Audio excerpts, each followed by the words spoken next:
Picture this. December 26, 2025, at exactly 9:23 in the morning Beijing time. Trading screens all over the Shanghai Gold Exchange suddenly displayed a number that made every single silver trader around the globe freeze in shock. $81.99 for 1 ounce. But here's the kicker, this wasn't some future promise or paper contract. This was real, physical silver you could actually touch and take home that very same day. Meanwhile, over in New York at that exact second, the price showed $79.57. That's a massive $2.42 difference between what the East is paying versus the West. A gap this huge is practically unheard of in modern trading history. Let me be crystal clear, this wasn't a computer error. This wasn't some temporary money-making opportunity that would vanish in seconds. No, this was the precise moment when the entire world's financial system suddenly realized something terrifying. China had just destroyed the silver market as we know it. And we've only got 4 days before this becomes permanent. Here's what's about to happen on January 1st, 2026. The world will wake up and discover that silver, the single most important industrial metal we have, the metal that makes your solar panels work, powers your electric cars, runs your smartphones, and keeps AI data centers functioning, can no longer flow freely between countries. By the time this video ends, you'll completely understand why the next 96 hours will decide if you're sitting on the winning side of the biggest commodity price explosion we've seen in half a century, or if you'll be stuck watching helplessly for the next 10 years as silver completely rewrites everything we thought we knew about how markets operate. Let me take you back 2 months. It's late October 2025. Silver is sitting at $52 per ounce, which sounds pretty amazing already, right? That's a jaw-dropping 79% increase since January. But the people moving billions around every single day, the insiders working in London vaults and Chicago trading floors, they weren't popping champagne. They were absolutely terrified. Why the fear? On October 30th, 2025, China's Ministry of Commerce quietly released announcement number 68. Just 1 page. Most Western news outlets completely ignored it. This announcement said that starting January 1st, 2026, anyone wanting to export physical silver out of China would need special government permission, individual licenses that MOFCOM would approve case by case. Not a limit on quantity, not a tax licensing system where the government personally decides who gets to ship silver out and who does, and here's why this matters so much. China controls somewhere between 60 to 70% of all refined silver in the entire world. I'm not just talking about digging it out of the ground, I mean refining. The actual process of turning raw material into pure silver bars that manufacturers, mints, and investors can actually use. Every single year, roughly 15,000 metric tons of silver pass through Chinese refineries. Out of that amount, about 6,000 tons get shipped to other countries. Those 6,000 tons are what keeps everything running smoothly. That's the cushion, the backup supply that prevents the whole global market from collapsing. London depends on Chinese silver. India depends on Chinese silver. The United States gets a huge chunk of its refined silver from China. And starting January 1st, that entire supply tap gets handed over to the Chinese Communist Party to control however they want. When this announcement dropped in late October, the market barely reacted at first. Silver jumped $3 in 1 day, then fell back down. Experts wrote reports claiming this was just China playing negotiation games, a bargaining tool in their ongoing trade fight with America. They promised the licenses would flow freely and supply wouldn't actually get restricted. They were completely wrong. By mid-November, disturbing reports started leaking out of Shanghai. Refineries that had been shipping silver overseas for decades were suddenly being told their 2026 license applications were under review indefinitely. Small and medium companies, the ones producing less than 80 tons yearly, were being shut out completely. Only the massive state-owned corporations with direct government connections were getting preliminary approvals. And even those approvals came with strict conditions, only shipped to government-approved countries, only for government-approved purposes, and report every single shipment to officials within 24 hours. This wasn't a licensing system anymore. This was a chokehold. And traders started figuring it out fast. On November 28th, Thanksgiving Day in America, silver smashed through $60 per ounce for the first time ever. The COMEX exchange in New York, which sets North American prices, suddenly experienced what they called a cooling system failure. Trading shut down for 6 straight hours. 6 hours, right in the middle of a historic price explosion, right in the middle of a supply emergency. People working inside these institutions, people who understand how these machines actually operate, they know that modern exchanges don't just randomly fail. These systems are built to survive literal wars. A 6-hour shutdown during a delivery crisis isn't a technical problem. It's a deliberate intervention to stop a complete meltdown. Before I continue, let me pause for just a second. If you're finding this valuable, if you're realizing something absolutely massive is happening in commodity markets that nobody's discussing publicly, do me a quick favor, drop a comment and tell me where you're watching from. United States? Europe? Asia? I genuinely want to know who's paying attention to this story. Because what unfolds over these next 4 days will impact every single human being on Earth, whether they own silver or not. And if you haven't subscribed yet, hit that button right now.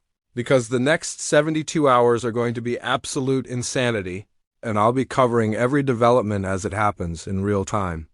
Now, let me tell you what was happening on the ground in China during this period.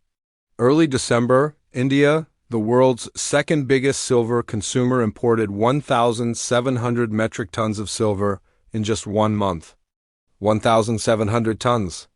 That's more than India normally buys in an entire 3-month quarter. Why the desperate rush? Because Indian jewelry makers, electronics companies, and investors all understood exactly what was coming. After January 1st, Chinese silver flowing to India either stops completely or becomes subject to whatever Beijing decides. So they bought everything available. They paid $5, $6, even $7 per ounce more than global prices. They literally flew silver out of Shanghai and Hong Kong on cargo planes. They drained Shanghai gold exchange vaults by 75% compared to 2021 levels. And India wasn't alone. On December 10th, reports emerged that a major hedge fund rumored to be run by a billionaire whose name sounds suspiciously like Paul Tudor Jones placed an order for 12,400 metric tons of physical silver. 12,400 tons. That's more silver than currently exists in every registered COMEX vault combined.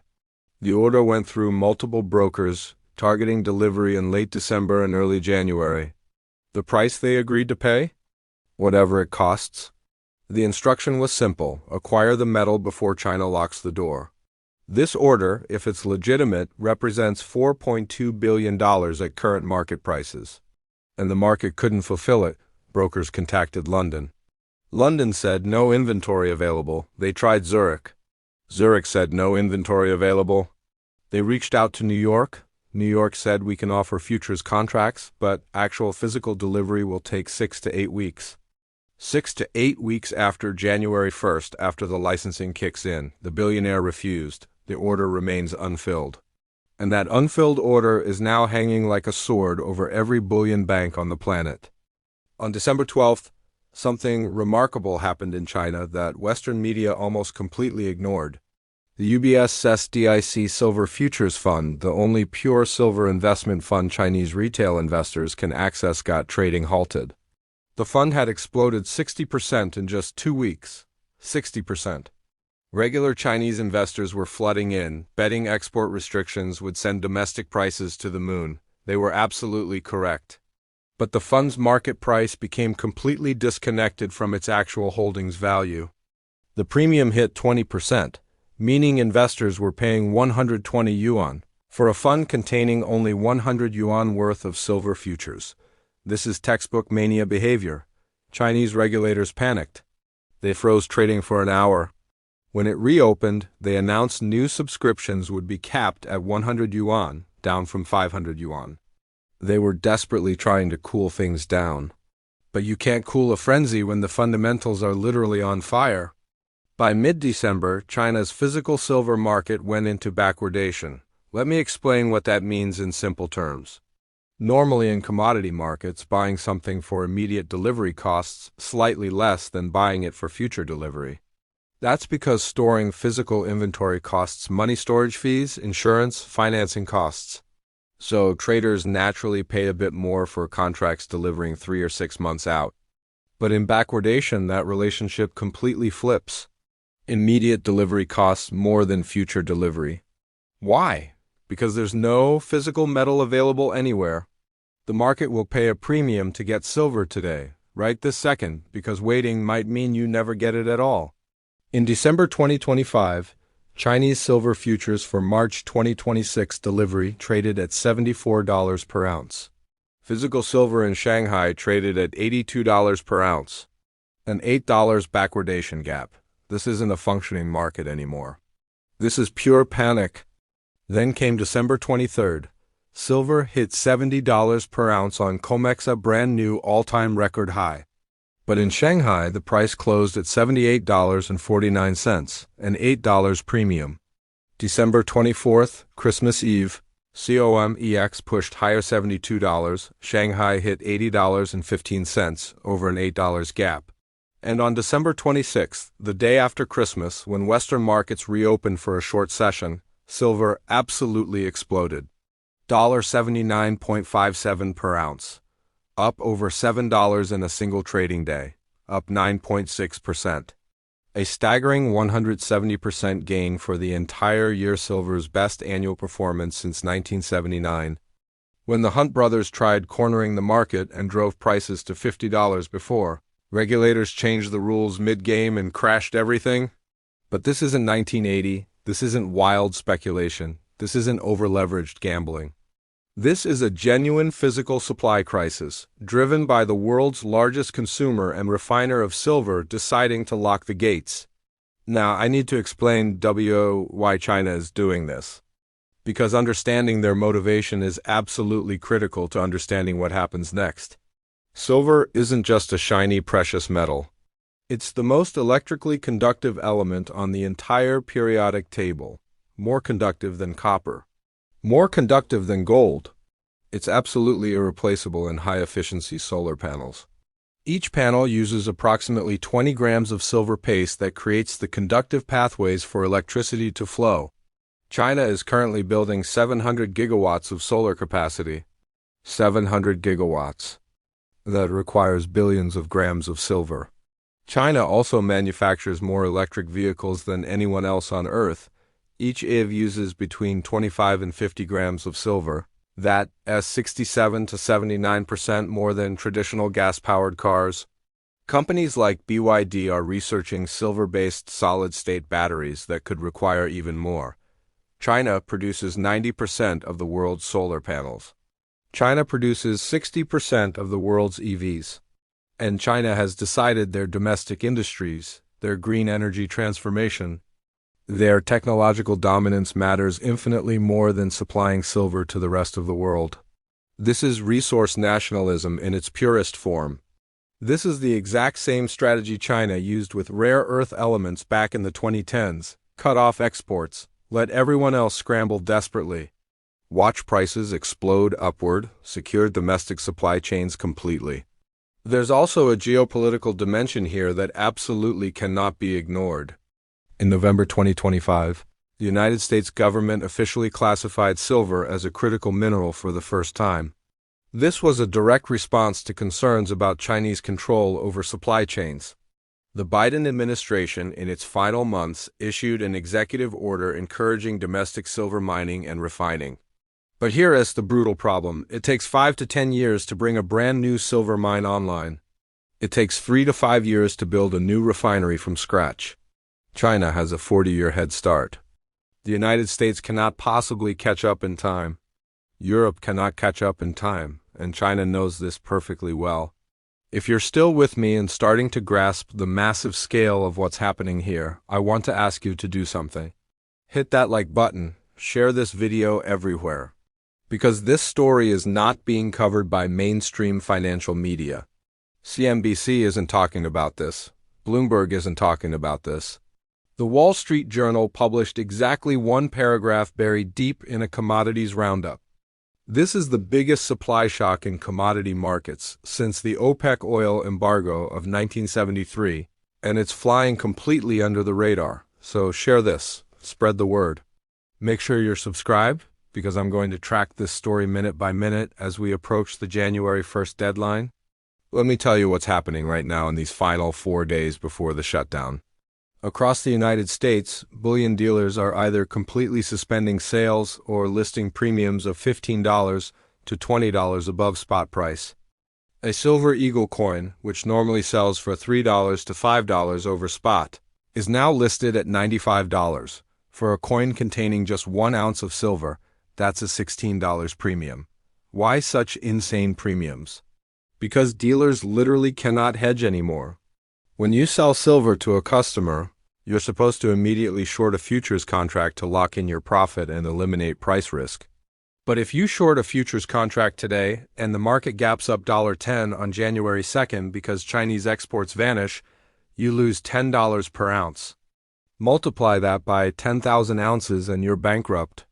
So dealers are protecting themselves the only way they can, pricing in the massive risk or shutting down sales entirely. JM Bullion, one of North America's largest online dealers, has 73 products listed as completely out of stock. SD Bullion, another major player, has switched to pre-sale only. You can place an order, but they have absolutely no idea when they can actually fill it. This isn't a temporary liquidity problem. This is a genuine physical shortage. In London, the situation is even worse. The London Bullion Market Association, the global clearinghouse for precious metals, held 31,000 metric tons of silver back in June 2022. By March 2025, that number had crashed to 22,000 metric tons, a 30% decline, and in December 2025, the drawdowns accelerated dramatically. Lease rates, the cost of borrowing silver, overnight spiked to 8% to 9%. In a normal functioning market, lease rates stay near zero. When lease rates explode to 8% to 9%, it means there's literally no silver available to borrow at any reasonable price. The vaults are empty. The float has vanished. And when the float disappears, the entire pricing mechanism completely breaks down. Because here's the dirty secret: the global silver market is unactually based on physical supply and demand. It's based on trading derivatives, futures contracts, options, swaps. These are paper instruments that reference physical silver but don't require physical delivery. In fact, the system is specifically designed to avoid physical delivery. 99% of futures contracts settle in cash, not metal. This works beautifully as long as everyone agrees to play by the rules, but in December 2025, the rules shattered. The total amount of silver mined globally each year is approximately 1 billion ounces. Of that, roughly 500 million ounces are available for investment and monetary purposes after accounting for industrial use and jewelry. But the total amount of silver traded on COMEX and in derivatives every single year exceeds 100 billion ounces. 100 billion paper ounces, referencing just 500 million physical ounces. That's a ratio of 200 to 1. For every single physical ounce sitting in a vault somewhere, there are 200 paper claims on that same ounce. As long as only one out of those 200 people demands actual delivery, the system functions perfectly. But in 2025, that ratio completely shattered. 10 out of 200 demanded delivery, then 20 out of 200, and the vaults emptied out. This isn't a market failure.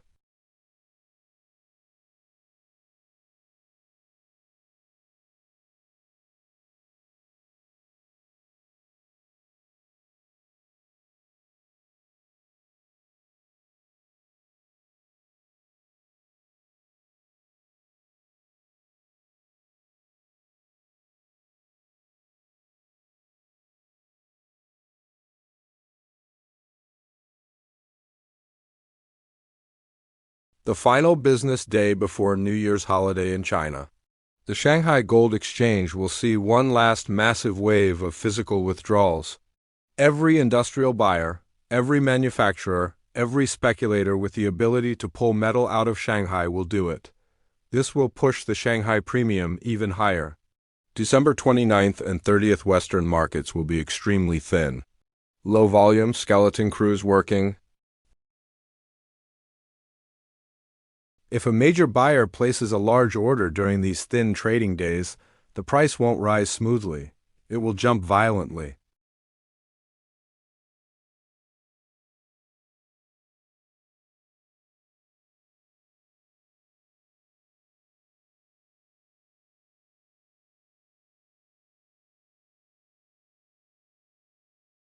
Then comes January 1st. The Chinese licensing regime officially takes effect. Here's what that means in practical terms.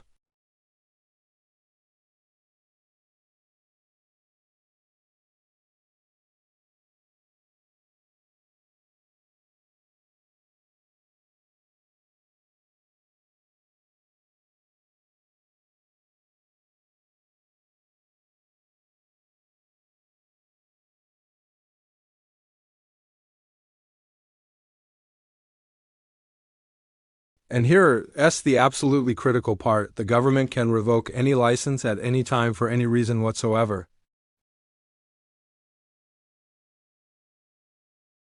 If the United States slaps new tariffs on Chinese goods, China can instantly retaliate by cutting silver exports.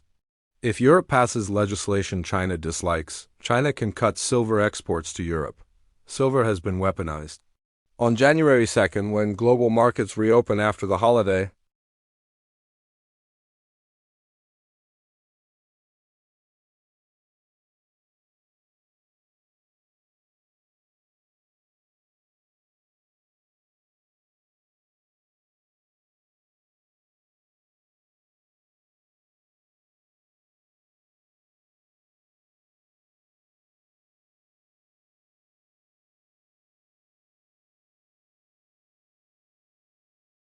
but in early January, with many senior traders still on vacation, there will be zero liquidity to absorb those orders.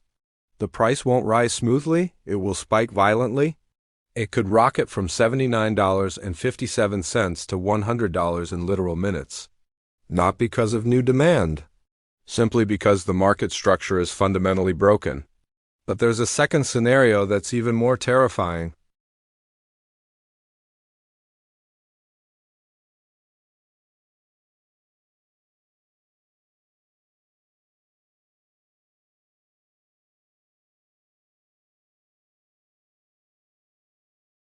In that scenario, the global market has to operate assuming no Chinese silver is coming.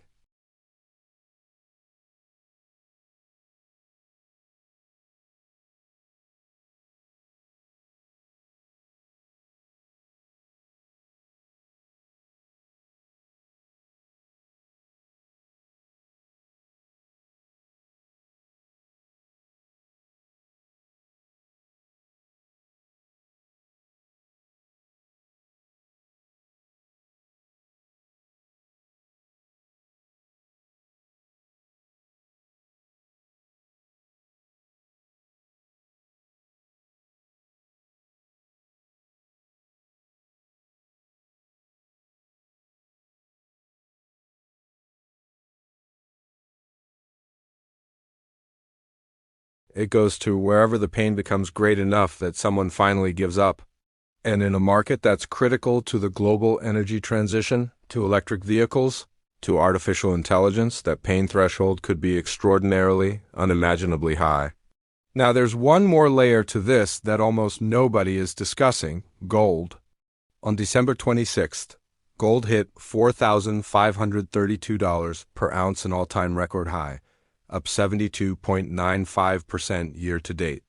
The largest annual gain for gold since 1979, the exact same year silver had its best performance. That's not coincidental. Gold and silver move together during monetary crises. They move together when central banks are aggressively buying. They move together when investors lose faith in paper currencies. The gold-to-silver ratio, which measures how many ounces of silver equal 1 ounce of gold, has compressed dramatically throughout 2025. It started the year at 90-1. It's now at 57-1. That means silver has massively outperformed gold. And historically, when that ratio drops below 50, it signals a major revaluation of silver relative to gold. In 1980, during the Hunt brothers squeeze, The ratio briefly touched 17 to 1. If that happened today with gold at $4,500, silver would be at $264 per ounce. Even a more conservative crisis ratio of 35 to 1, which we saw during the 2008 financial crisis, would put silver at $129? $129? That number keeps appearing in analyst reports everywhere. Bank of America just raised their 12-month target to $100. BNP Paribas says silver could hit $100 by end of 2026. Some independent analysts are calling for $200 to $300 within 6 months. These aren't fringe conspiracy theorists. These are major institutions with billions of dollars under management. And they're all saying the exact same thing. The supply deficit is real. The Chinese restrictions are real.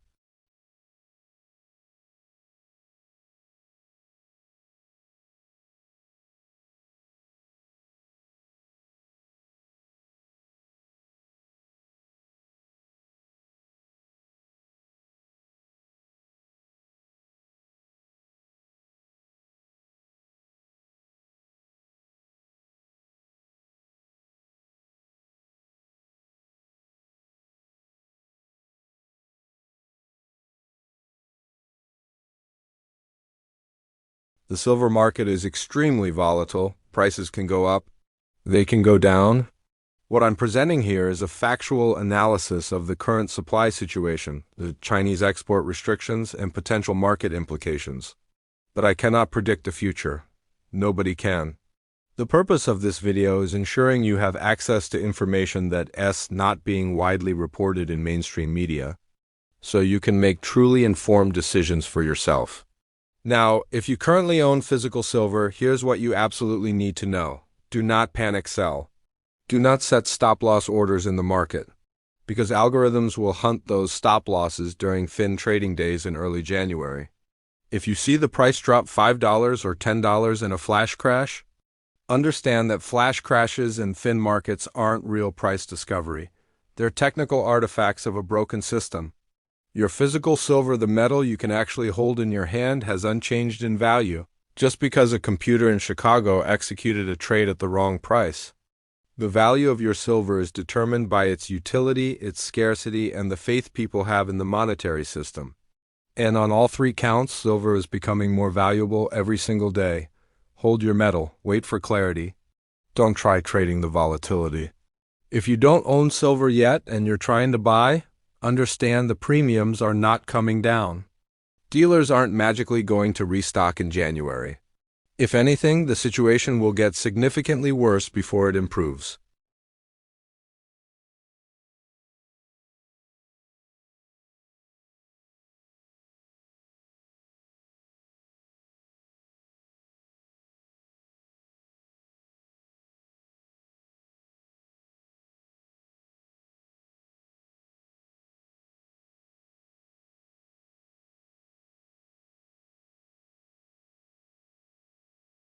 Something that cannot be printed out of thin air, something that cannot be debased by governments.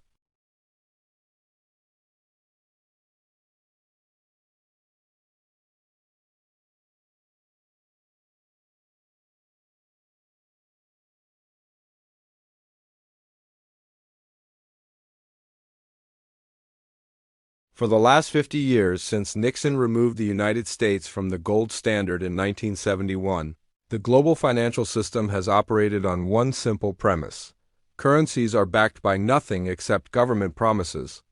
And as long as people maintain faith in those promises, the system functions. But faith isn't infinite. When you print $10 trillion in 2 years, when you run budget deficits of $2 trillion every single year, when your national debt exceeds 120% of GDP, faith starts cracking. People start desperately seeking alternatives. Gold, silver, Bitcoin, real estate, anything that cannot be printed. And silver, because it's both money and industry, because it's required for the energy transition and technology revolution, sits at the absolute center of this massive shift. China understands this perfectly. That's exactly why they're locking down their silver supply. Russia understands that's why they bought $1 billion worth of gold and silver from China in a single transaction in November. The BRICS nations launched a new currency in October called the unit, backed 40% by gold and 60% by a basket of currencies. This isn't speculation. This is official government policy. The world is actively remonetizing gold and silver, and when gold gets remonetized, silver inevitably follows.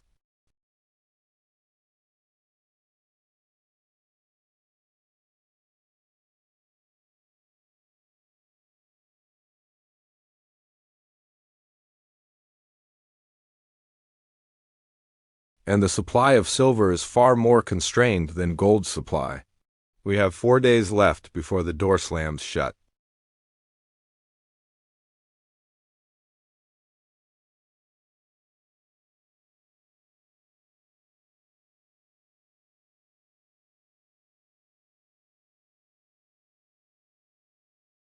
And what happens in those 4 days and the weeks that follow will be studied by economists and historians for generations.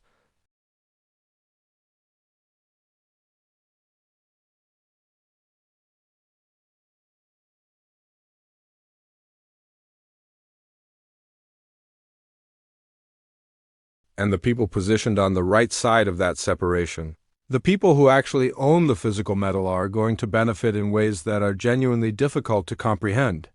Because when the system finally realizes you cannot print silver, that you cannot create it with monetary policy, that you cannot conjure it with leverage, the only thing that matters is whether you have it or you don't. Right now, on December 27, 2025, with silver at $79.57 per ounce, with Shanghai trading at $81.99, with a $2.42 premium between East and West, with 4 days until the Chinese licensing regime takes effect, the world doesn't have it. The vaults are empty, the dealers have stopped selling. The float has disappeared. The price on your screen is about to become completely irrelevant. Because when markets reopen in January, when industrial buyers panic, when investment funds rebalance, when pension funds allocate, the only question will be whether you secured the metal before the shutdown. Everything else is noise. Welcome to the new reality.